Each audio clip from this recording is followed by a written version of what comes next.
1 Thessalonians was one of the first letters that Paul wrote in about 50 AD, only about 20 years after Jesus' death and resurrection. Thessalonica is still a major port on the Aegean Sea in North Greece.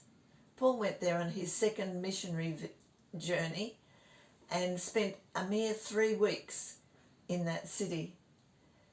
On 3 consecutive Sundays he preached, and he gathered a group of people, mainly God-fearing Greeks, but some Jews and quite a few prominent women. But the Jewish community rose up against him. Some of them were jealous of Paul, and they went to the authorities and said that he was preaching about another king other than Caesar, and stirred up trouble so that the leader was arrested and put in prison. Paul and Silas were able to escape during the night, and Paul left that little fledgling church, very worried about them, that because he'd had so little time there and they'd had so little teaching, that they would just die out. So he sent Timothy back to see how they were going. And Timothy came back with a really good report. That tough little church was going strong. And so Paul wrote the first and second Thessalonians to that church very shortly afterwards. Now, he starts off in chapter 1 with a prayer of thankfulness for their continued faith. And he says, he prays for their work produced by faith, their labour prompted by love, and their endurance inspired by hope. He knew they were doing it tough. They were going through difficult times. And it's not easy to maintain your faith in that sort of circumstances. It's not easy to be loving towards those who are opposing you. And it's hard to keep on keeping on. But these people were doing well. Paul remembers their conversion because it was special. I think it was like the day of Pentecost. It says that the gospel came on them with power. It was a visible change in their lives.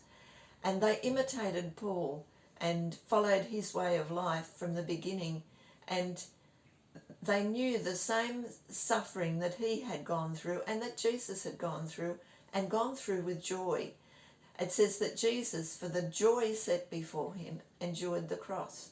And so these people also endured the persecution and went through the suffering with joy. And so much so that the news of their faith was spreading not only in the area around them, but right throughout Greece and even further afield. People were talking about this little church at Thessalonica. And so they were a witness, a model to the people around them. And they were saying, look at these people. They've turned away from the Greek and Roman idols, their gods and goddesses, and they're following the one true God. While they were doing this, they were waiting on God. They were waiting because they knew that Jesus was to come back, and they were waiting on Jesus to deliver them, rescue them for the coming wrath. So that's the beginning of this little letter. And I want us to think in our days of 3 things from this. Firstly, that they were going through dark times, and we are too. Possibly we're coming to the end times.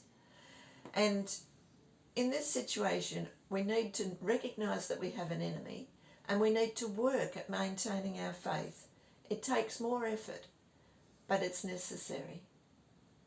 Secondly, we need to expect suffering, but we need to hold on to the joy of the Holy Spirit. This is a time when we can reach out to those around us who have no resources and tell them about the hope that we have in Jesus. And thirdly, we need to wait on God. Jesus is coming back. He is going to rescue us from the coming wrath. And we need to not try and work things out ourselves with our own agenda, but wait on God, draw near to him, and see what he's going to do. More next time. Bye.